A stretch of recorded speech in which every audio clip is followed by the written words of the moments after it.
अॼु असांजो सबक़ु आहे त साइकोलॉजी छा आहे। What is psychology?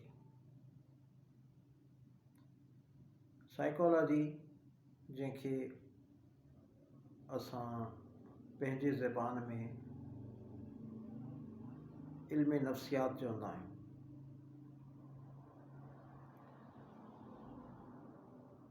उन जी जेका लुग़वी माना आहे या इहो लफ़्ज़ कीअं डिराइव थियो आहे, किथां आयो आहे, इन जी एटाइमोलॉजिकल मीनिंग जेका आहे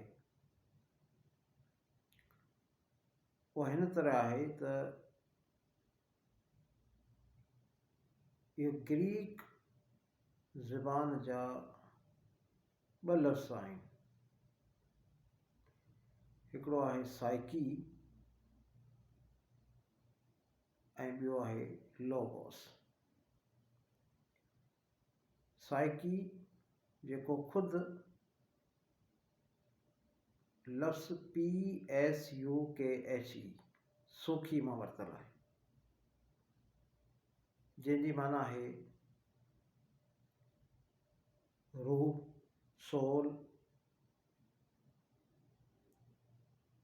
या अॻिते हली पोइ इन जी जेका माना ऐं मतिलबु कढियो वियो उहो माइंड कढियो वियो, पर इन जी जेका लफ़्ज़ी माना आहे, लुग़वी माना आहे, उहा रूह आहे या सोल आहे। अहिड़े हिसाब सां लोगोस या लॉजी इन जी माना आहे द स्टडी, मुतालो, इबियास। हाणे साइकोलॉजी लफ़्ज़ जी जेका लफ़्ज़ी मीनिंग थी वई उहा आहे the study of human mind, the study of soul.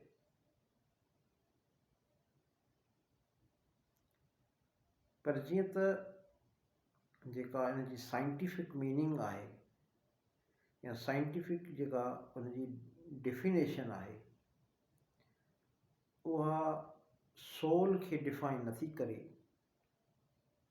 पर बाद जा जेके साइंटिस्ट या साइकोलॉजिस्ट आया उन्हनि चयो त सोल खे असां साइंटिफिकली असां उनखे डिफाइन नथा करे सघूं।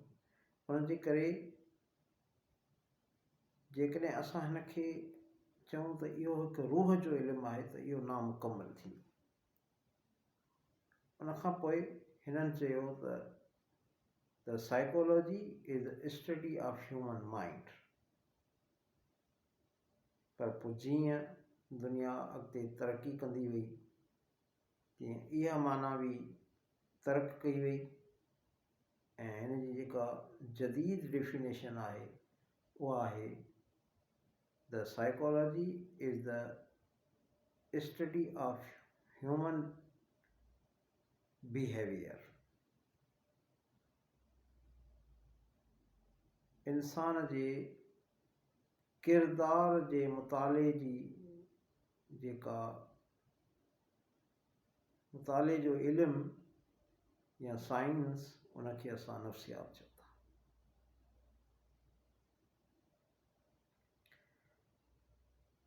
नफ़्सियात जा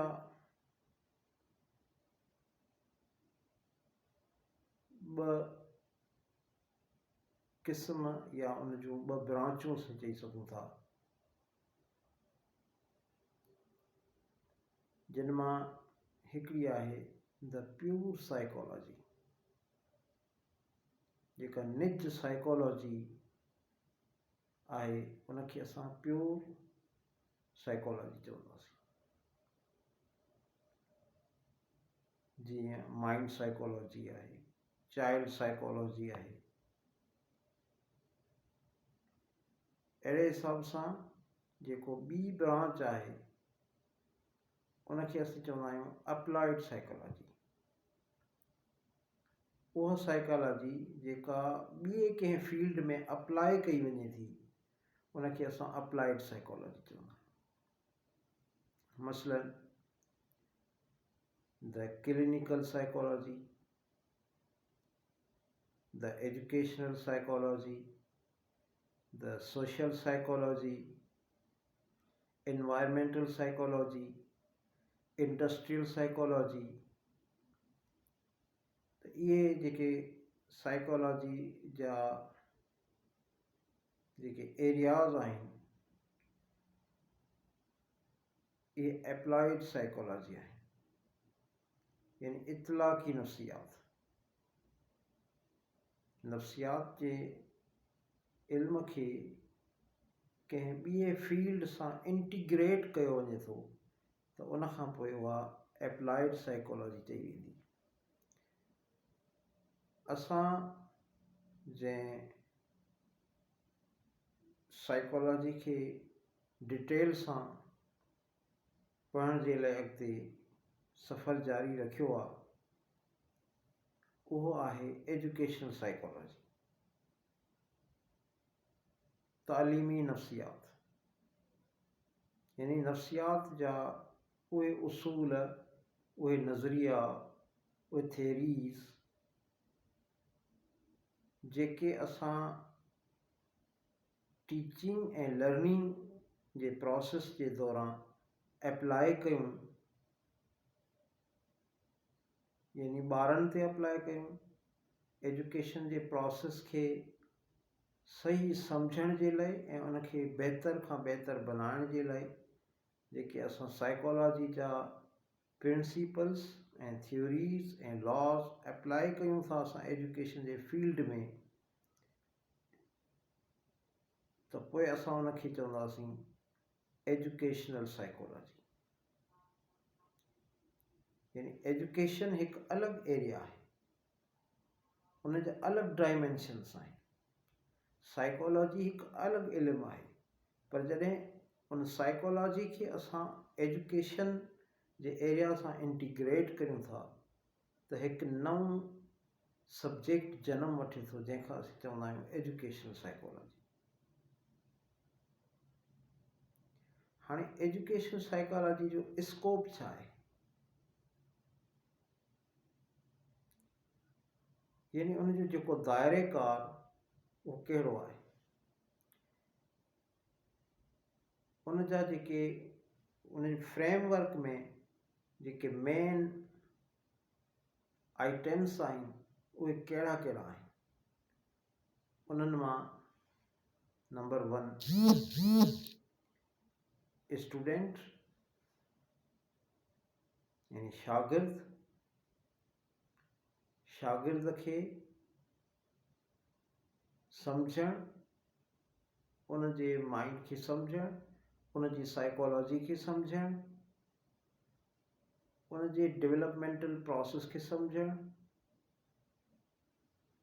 त हिकु शागिर्द ऐं ॿियो टीचर ख़ुदि, ॿियो टीचर आहे, यानी टीचर जी पर्सनैलिटी, टीचर जो बिहेवियर, टीचर जी एक्सपर्टीज़, कॉम्पिटेंसीज़, इहो बि उनजो हिकु हिसो आहे। ऐं टियों उनजो हिसो आहे उहो आहे लर्निंग। तमामु हिकु वॾी एरिया आहे, लर्निंग जी थ्योरीज़ आहिनि, लर्निंग जा लॉज आहिनि,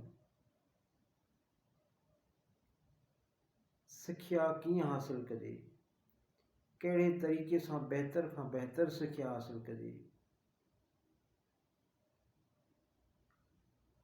ऐं आख़िरी चौथे नंबर ते जेको उनजो स्कोप आहे उनखे असीं चवंदा आहियूं एजुकेशनल मेजरमेंट या इवेल्युएशन प्रोसेस, जाइज़ो। उन में असां स्टेटिस्टिक्स इस्तेमालु कंदा आहियूं, साइंटिफिक तरीक़े सां असां कंहिं शइ जी मेजरमेंट कंदा आहियूं। त इहे जेके 4 इन जा जेके नुक़्ता आहिनि, एरियाज़ आहिनि, इहो इन जो कंप्लीट एजुकेशन साइकोलॉजी जो स्कोप आहे। यानी इन जो दायरेकार इहो आहे, सॼी एजुकेशन साइकोलॉजी जो जेको मेन मक़सदु आहे या मेन जेका स्टडीज़ जी जेका एरियाज़ आहे उहा इन्हनि खां ॿाहिरि न आहे। Student, teacher, learning and evaluation.